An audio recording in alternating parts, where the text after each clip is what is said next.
Hi everyone, my name's Anthony Cummins, welcome to this video, and today I'm going to tell you why the Bansen Shukai, the Book of the Ninja, is the most important document. One for us, but two for the ninja. In the last few years, because of the popularity of the historical ninja scrolls, people have started to say, oh, we don't think they're as important as it is said, or they may be not so important, or they don't really represent ninjutsu fully. Well, I'm going to prove that wrong today. I'm going to prove that actually did. So the Bansen Shukai was written in 1676 by Fujibayashi Yasutake, and he collected all of the scrolls that he could, all of the information he could, into one single volume. And it's called Bansen Shukai or Mansen Shukai. They're the same book. It's the same thing. For a reason. It means many rivers coming to one ocean, which basically means all the traditions coming together. Now, it didn't exist in the warring period. It was a product of the peacetime period because he knew it was going, so he needed to record it. Now, by 1716, I've got my notes here so I don't get the dates wrong. By 1716, a document was signed. The document will be on the side here now, and it's the thumbnail to this video.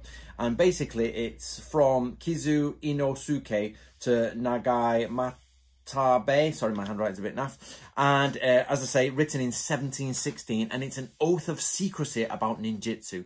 This oath and these people are from Iga, the heartland of ninjutsu with Koka. Now, this is vastly important. It says in this document, and I'm going to go into more detail in a minute, but it says in the document that the Bansen Shukai, or the Mansen Shukai, should be held as very important. And I'll just read my notes for you.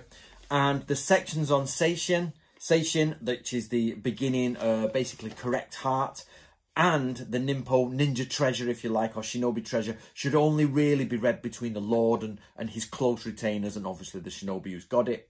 And that if any shinobi out there creates new tools, they should report these new tools to the Lord and to, basically to the Elder Council, if you like, to make sure they're included. They should never use their ninjutsu for stealing, and if they break away from their master, as in stop training with him, they should return the scrolls. And that really, there's restrictions on who can and who cannot copy down parts of the Bansen Shukai. So why is that important? First of all, it's amazing. It's an oath of secrecy, which says that in 1716, people were still using, hired, or interacting with shinobi no jutsu, the ninja arts. Not only that, it's in the ninja heartland, in the Todo domain, and basically by this time it's under the now I'm going to ask Nick Vasquez, can you put your information down here on who's the Lord in 1716? And because he helps me out with the history of Iga from time to time. And when did the Todo family come in and when did they leave? Give us a bit of background, Nick, on who was the Lord then, so technically we'll know who was reading at that time the Bansen Shukai in the province of Iga, or the area of Iga, and there were shinobi masters there who were using this as the outright fundamental text for all their students, and that it was controlled, for a start, who could and who could not read this, and which sections they could read was controlled. And also that you could, if you wanted to, leave the ninja class, leave the family, not family, but leave I'm trying to find the best word, organization, clan, school, whatever you want to call it. They could leave that, but they had to return whatever scrolls they'd done. Probably they copied them out anyway. So there you go, guys, for that. That is vastly important because it says within 100 years of the last wars, the last of the shinobi are declining. Fujibayashi is writing everything down to save it. And that not only did he write the correct things, he actually wrote such a great book that the shinobi of Iga, the people of Iga, the Lord of Iga, considered this as the heart of all shinobi no jutsu. And that to copy it out was considered a great honour.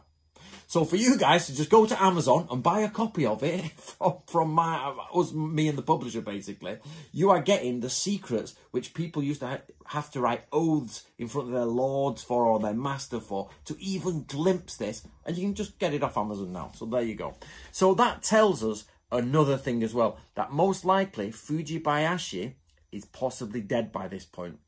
Because to me, it sounds like, now this is supposition, and I'm inferring this, it sounds like Fujibayashi is more liberal with who can read it. He's like, get it around, people can copy it, but don't use your ninja skills wrong, and then come to me for the lessons. This is what he's sort of saying.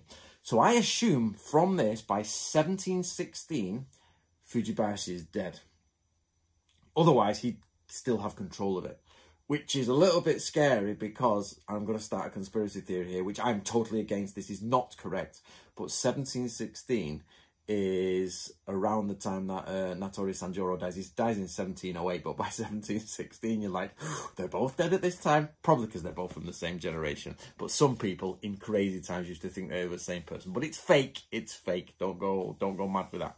So there you go, guys. The people from Iga, who were the descendants of the real wartime ninja, used the Bansen Shukai, and the lords who came into Iga, who were not originally Igamono, used the Bansen Shukai as the premier ninja manual, and hence why it's called the Bansen Shukai, Japan's premier ninja manual. Okay, so there you go, guys. It's been out for a couple of years, this document, but it resurfaced again, and was sent to me again thanks to John Hayter, who's one of my lads, and he was like, you should do something with this, Anthony, because it's quite important. So thanks to John for that. And there you go, guys. So have a look at have a look at the book, but also I want you to discuss the reality of what that means for the people of Iga when the Lord is controlling, through his close people, who is and who is not doing Shinobi no Jutsu. What can we infer from that? Let me know in the comments below and on Facebook.